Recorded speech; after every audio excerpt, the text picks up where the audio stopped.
Kowalski, Ringo, cabo. Comienza la operación.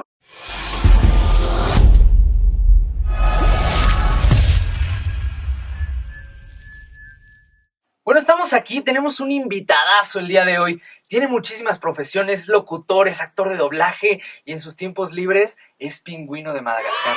Mario Arbizu, muchísimas gracias por estar aquí, Es de un verdad. placer, Carlos. Gracias por la invitación. Y vamos a platicar un poquito de su trabajo en doblaje y en el mundo de la locución. ¿Cómo inicia todo este mundo para usted? Sabes que yo inicié muy jovencito. Estaba terminando la prepa. Tenía escasos 17, 18 años. En Chihuahua, en mi estado natal. Y de ahí surgió que un maestro era productor, publicitario, etcétera. Y me dijo, oye, tengo unos videos internos que quiero hacer. Y escucho que tienes muy buena voz. ¿Te interesa? Yo no sabía ni gota de esto. Okay. Me pasa un cassette de una locución de un cuate de Monterrey. Me dice, escucha cómo lo hace, escucha cómo lee el ritmo. Ok. Entonces lo empecé no a copiar, pero entendiendo la forma de leer, etc. Y empecé grabando justo un guión para el ITESM y otro para la Junta Central de Agua y Saneamiento en Chihuahua. Okay. A mis 18 años. Entonces acabo de cumplir 30 años como locutor comercial. Wow. Ya adivinaron mi edad, ¿no? Y 20 como actor de doblaje, porque fue en 1998, 10 años después, que migro a la Ciudad de México para pues, buscar nuevos horizontes, nuevas oportunidades, ¿no? En esos 10 años hice mucha locución, estuve en cabina de radio en Chihuahua, fui voz institucional del gobierno del estado de Chihuahua, hice teatro también, estudié actuación y teatro en Chihuahua de la mano del maestro Alberto Espino. Y pues ya llegando acá, fue como un paso natural, además de la locución, pues hacer doblaje, agradecidísimo sobre todo con muchos compañeros, pero sobre todo con Pepe Toño Macías, que él me ha ayudado muchísimo siempre. Él es la voz del Capitán América, él es el director de Pingüinos, curiosamente. Okay. Y digo curiosamente como siendo él quien me abrió la puerta a esto, quien irónicamente me dio el personaje pues más icónico y más famoso que tengo, ¿no? Que es Skipper. Él dirigió las series de televisión también, y además él hace, aparte de la dirección, hace a 2 personajes, ¿sabías? Él hace a Cabo, el cabito, mi cabito, el yucateco, ¿no? Y hace a Mort, el más chiquito de los Demores. El de los pies. Un gran actor, y bueno, pues así es como se fueron dando las cosas. Y a ver, esta transición, porque empezó en el mundo de la locución, entonces, esta transición de decir, sí, ahora me voy a mover al doblaje, ¿cómo fue? Pues no moverme, porque son 2 experiencias que coexisten. Si bien yo tenía mucho tiempo después de que hice teatro en Chihuahua, de no hacerlo, cuando empecé a hacer doblaje, el Mario Arbizu, el locutor, perdónenme que hable de mí como una tercera persona, que no es una fanfarronada, pero en mi faceta, pues, como locutor, me empezó a estorbar, ¿sabes? Okay. Porque mucho del oficio, cuando te pones unos audífonos, que te metes a una cabina, a hacer algo, automáticamente tu voz se acomoda de una manera, tu garganta, para hacer ciertos tonos más graves, etc.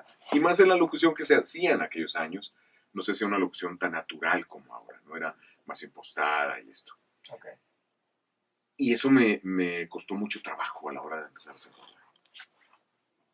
Hubo un conflicto interno en algún momento donde tuve que decirle al locutor, siéntate ahí, dame chance. Tuve que regresar a mis apuntes de actuación y el rollo para retomar y darle chance al actor, que saliera, que diera tonos naturales, lo que se requiere en doblaje, ¿no? Que es una especialidad de la actuación. Y empezó a todo funcionar muy bien.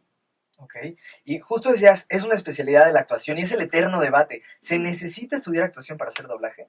Sin duda. ¿Sí? Sin duda, sí. Mira, todos tenemos un compañero en la secundaria, en la prepa, que hacía voces, que era buenísimo para imitar, etc. Pero pareciera que basta con eso. Entonces es como alguien que le gusta mucho la medicina y le fascina la medicina y ya abrió 2, 3 ranas en el laboratorio de química en la prepa y no, pues ya, entonces que se va a ejercer de médico, ¿no? Ok. No, digo, Entonces, proporciones guardadas, no me odien, pero te tienes que preparar. sí, claro. Porque una cosa es dar los tonos, el llanto, la risa, el control de las emociones, según las técnicas con las que estudies actuación, Stanislavski o whatever, cómo te enseñen a jalar emociones, sacarlas a la hora de marcar una actuación, ya sea para teatro o televisión, porque son distintas, o cine, son distintas. Y, en fin, y otra es, aparte, aprender la técnica del doblaje. Claro. Aprender a hacer doblaje per se. Ha habido grandes histriones, actrices de telenovela, actores reconocidos que han llegado a hacer doblaje y les ha costado sangre pegar y la sincronía y cómo, pero tengo que leer y actuar al momento. Es de verdad, no es enchilameotra, es el gran coco el doblaje, su técnica justamente. Sí, tienes que tener una habilidad en multitasking impresionante. Impresionante. Y ese es otro debate, los Star Talents. La postura de Mario Arbizu y los Star Talents. Mira, la verdad es que en algún momento, en un viaje a Monterrey, que eventualmente damos conferencias juntos, con mis queridos Marios, con mi compadre Mario Filio, Mario Pestañeda, y charlábamos en aquel viaje hace muchos años de los Star Talents. Y coincidimos en que realmente no tenemos problema. Okay. O sea, el sol sale para todos. Al final esto es un negocio. Claro. No hay que olvidar que esto es un negocio. Mucho se hace por una estrategia mercadotecnil. En la película, el estelar es la voz de fulano de tal. Un hombre conocido, un artista, un conductor conocido, que su rostro es conocido, popular en medios, y eso jala gente. En realidad no hay mucho comprobado en el tema, pero al final es una decisión de las compañías, y si ellos lo quieren hacer y creen que les funciona, nada más coincidimos también en que lo hagan bien. Claro. Que lo hagan bien. Es que cuando se basa nada más en el nombre, yo ahí por ahí tengo unos que es como una astillita que dices, Mira, ¡ay! ha habido grandes aciertos, como en Cars, por ejemplo, ¿no? Claro. César Bono haciendo a Mate, yo creo que no hay mejor Fabuloso. Mate que César Bono. Claro. Pero ha habido otros que dices, Santo Cristo. O sea, Y que no te la crees. Que no, no. Y ahora, tener una voz, porque tienes una voz tuya, muy peculiar. Entonces, hay algunos que tienen una voz un poquito más neutra y es mucho más fácil jugarla. Claro. Entonces, ¿tienes un poquito de trabajo o ha sido impedimento el tener esta voz tan de Mario Arbizu y poderla plasmar en diferentes personajes? Fíjate, pros y contras. Okay. Porque de pronto tengo una voz muy adecuada para muchas cosas. Uh-huh. Para publicidad, para Superman, por ejemplo, ¿no? Esas condiciones de una voz grave, pero una voz bonita, pero una voz elegante, pero no. Y hay otras cosas en las que no. Okay. Tu voz está muy bonita para esto. Sí. O sea, entran los contras. El doblaje no, me atrevo yo a decir que no es un negocio de voces bonitas. El doblaje es un negocio de voces naturales, de voces normales, de voces incluso algunas disfónicas, ¿no? De voces. Lo importante es que se logre esa credibilidad. Sí hablamos de credibilidad también en el ámbito de la publicidad, de la mercadotecnia. Amén, por supuesto. Sí, claro. Si yo te grabo una situación y te digo, Tecate, como debes saber una cerveza. Lo digo con tal convicción, y lo debo decir con tal convicción que tú como escucha, me lo tienes que creer. Claro. ¿No? Llévate el mejor auto, un Renault Clio por solo 2,600 pesos al mes. El mejor auto. Claro, ¿no? Claro. Es tu compromiso y lo dices con esa convicción. Pero también el doblaje tiene lo suyo en cuanto a que si no te lo crees tú, pues no se lo cree nadie. Exactamente. Volvemos al ejemplo que decías, ¿no? Y ves unas cosas donde dices, es que ni le va la voz, ni no funciona. Claro. Y de pronto ves un doblaje de Alex Intec, por ejemplo, y dices, no, está fenomenal. Le va perfecto al personaje, los tonos, la risa, la naturalidad con la que dobla Alex Intec. Es espectacular, entonces, de todo. Claro, hay de todo. Y ahora, bueno, vamos a meternos en tus personajes y empecemos por el top. Skipper, ¿cómo llega y cómo construiste esta voz? Que es italiano, pero es como, no sé, Exacto. ¿cómo llegó? ¿Sabes qué? Recordarán, amigos, en la primera película de Madagascar, 2005. Uf, hace 14 años. Ya un ratito. Ustedes eran unos chiquititos. Sí, 6 años. Exacto. Son nuestro mero target. Los pingüinos no eran los estelares de la película. Y no eran famosos. Y no eran conocidos. Evidentemente. Me habla Pepe Toño y me dice, oye, tengo un personaje muy simpático que me gustaría que me hicieras tú. Entonces, llegó al estudio y me dice, mira, esta es una película nueva de DreamWorks que se llama Madagascar. Y me empieza, así como se oye, pues es que todo fue nuevo en un momento, ¿no? Claro. Me narra la historia, cómo está el asunto, para darme este background.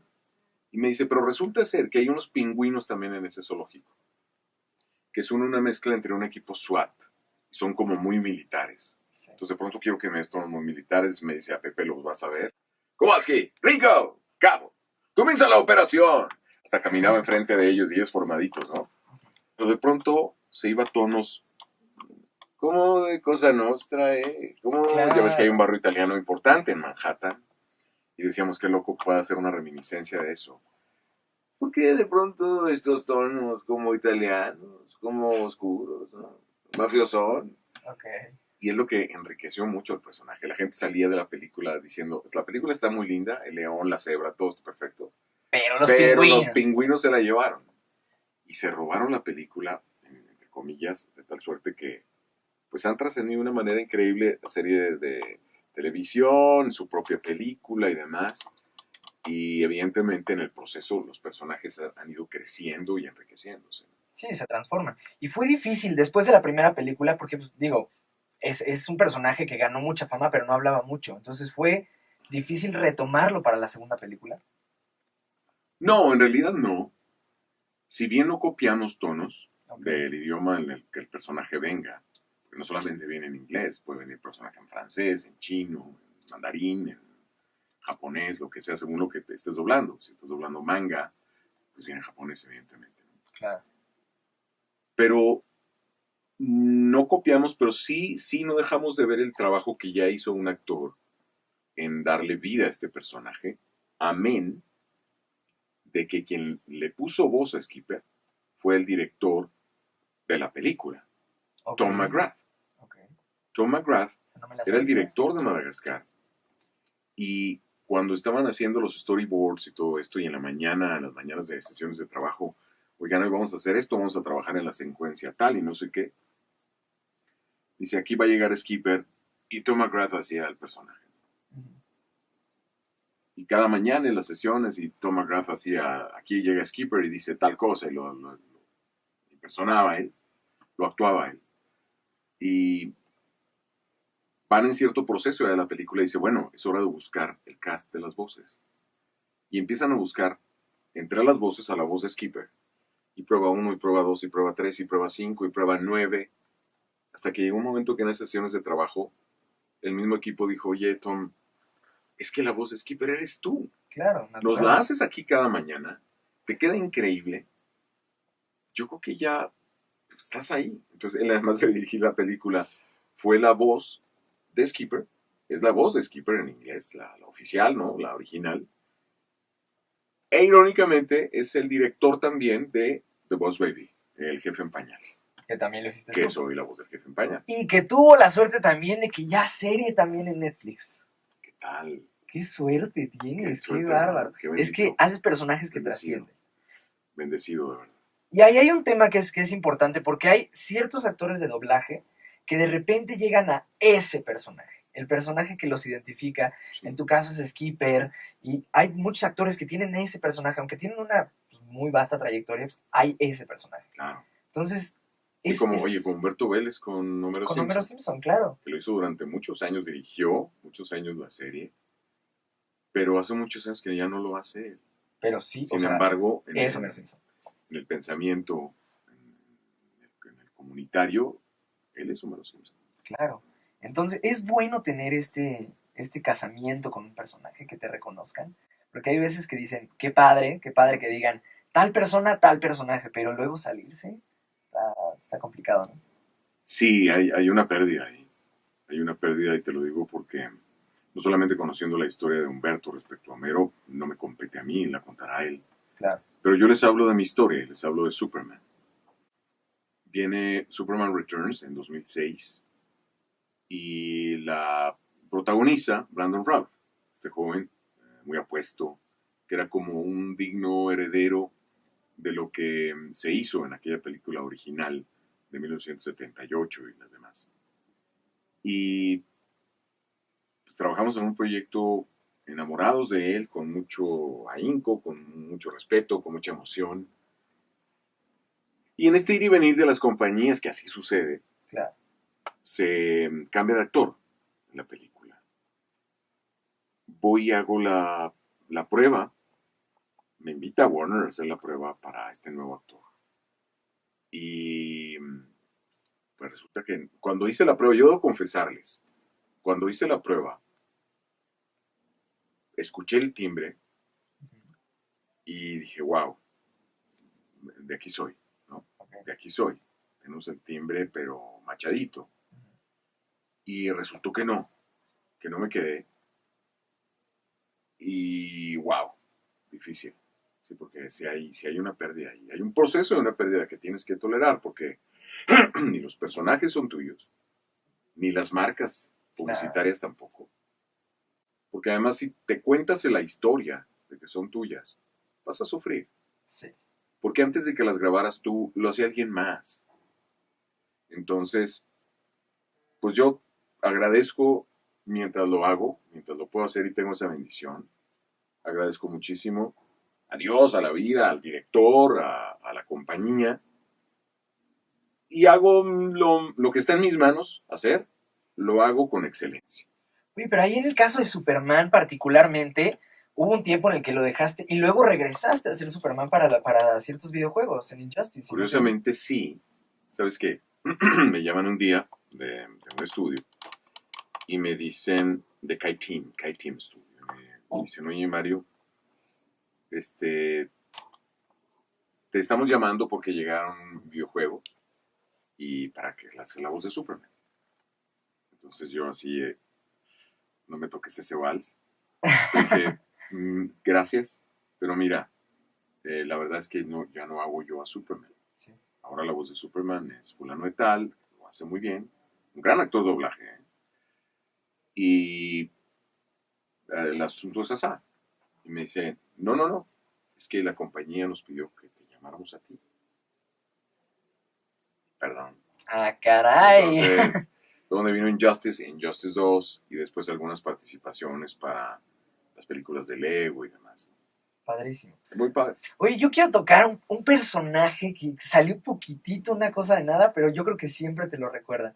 En Shrek hiciste por ahí un personaje que a todos nos encanta y que se nos marcó Sí. enormemente. Es una cosa deliciosa, sí. Hiciste a la hermanastra. ¿Cómo llegó eso o sea, te marcan, te dicen, vas a ser a una hermanastra fea? O sea, ¿cómo fue? Tremendo porque justamente me llaman y, bueno, voy al estudio, al doblaje, y me dice el director, Marito, mira, me gustó este personaje para ti. Entonces, ok, lo veo. Este personaje, estoy ahorita privado con los nombres, pero lo hacía este gran hombre de los medios de CNN, este gran entrevistador de CNN que siempre salía de tirantes. Okay.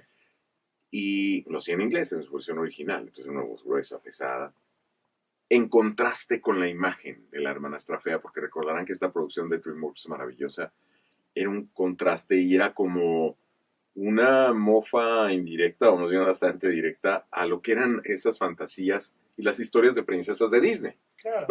Que en aquel entonces eran acérrimos enemigos, ¿eh? En aquel entonces. Porque ahora con... Bueno. Ahora incluso una distribuye a la otra, Sí. y etcétera. Pues hacen business, está bien. Hay que aprender de eso. Y me dice el director, me dice, ¿sabes qué? Si solamente tenía 3 loops, Solamente tenía 3 loops, amigos, o sea, hablaba muy poquitito. Y me decía el director, vas a ver la importancia de 3 loops en doblaje, vas a ver. Y yo, ok, gracias, yo en realidad agradecido porque me hubiese considerado. Vamos a la premiera al Auditorio Nacional. Wow. Y cuando la hermanastra fea, llega el papá de esta niña y voltea la hermanastra fea que está teniendo en el bar y ves que no es un ella, es un él, o es un él ella, ¿no? Está rarillo Pero en ahí. pecho. Entonces la gente pasó se oyó en todo el auditorio, amigo, le diré algo. ¡Ah!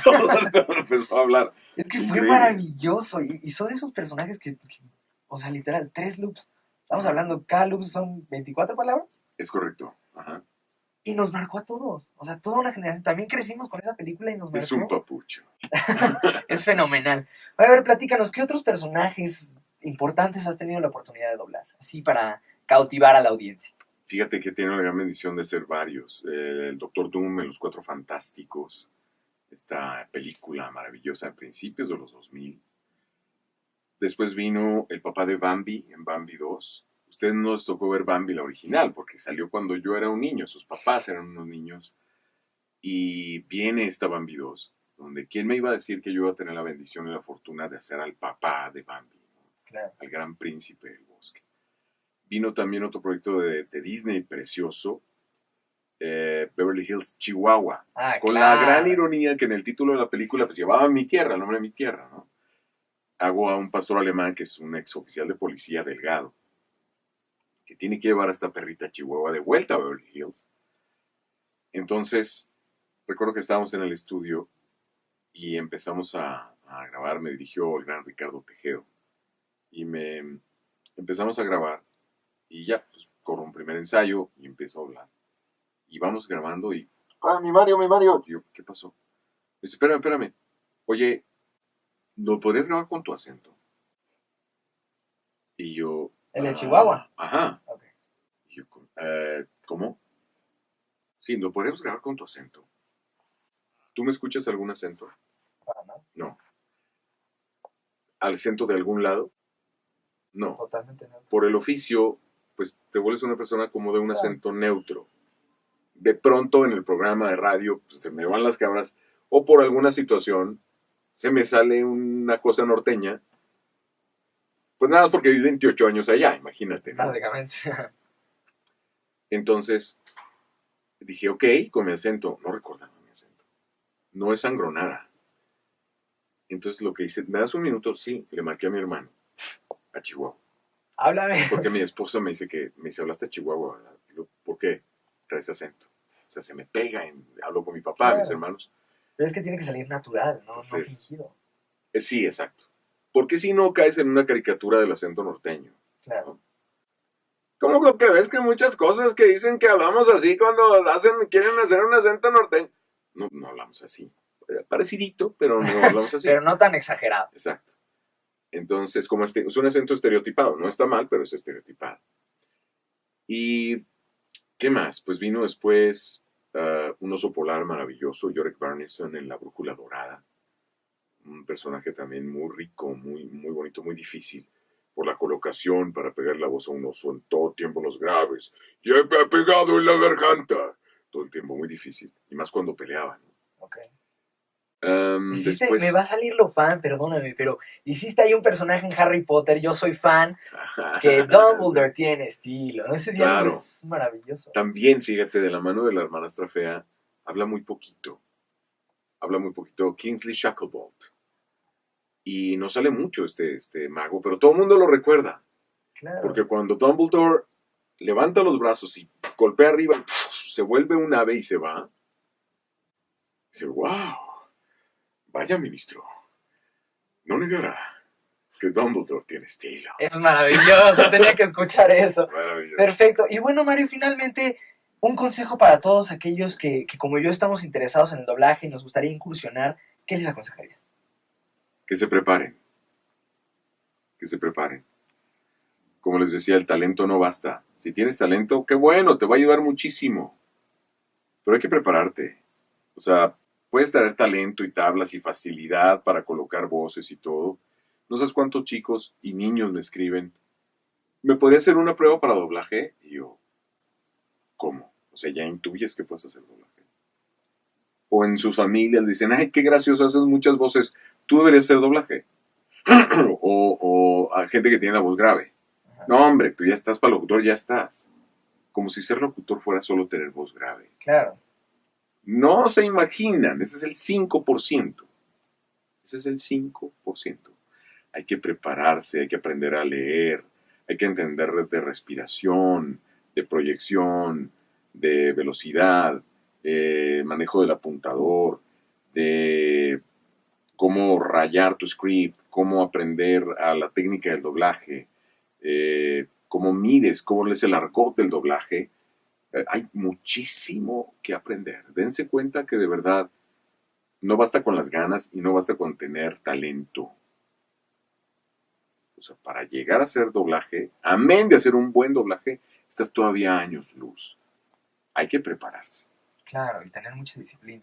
Mario Arbizu, muchísimas gracias, de verdad. Un placer, un privilegio. De verdad, un placer tenerte por aquí. Estás en radio, para que te escuchemos todos. Estoy en radio, sí, en Joya 93.7, de lunes a sábado a las 8 de la noche en Nocturno. Tengo el gran placer, el gran privilegio de estar ahí diario. No sabes cómo amo mi programa y lo disfruto. Y estoy de la mano de dos compañeros, hermanos queridísimos. Sonia Casillas, primero las damas, que es la voz de Telcel. Sí. La gran locutora, hace doblaje también. Y la voz de Telcel, la ubican perfecto. Y Carlos Valle, Charlie, que ha sido productor del programa de Mariano durante muchos años. Claro. Y sigue todavía él tras bambalinas haciendo muchas cosas por todos los programas de la estación, por Chayo Contigo, por Fer Quintana, claro, por todos nosotros.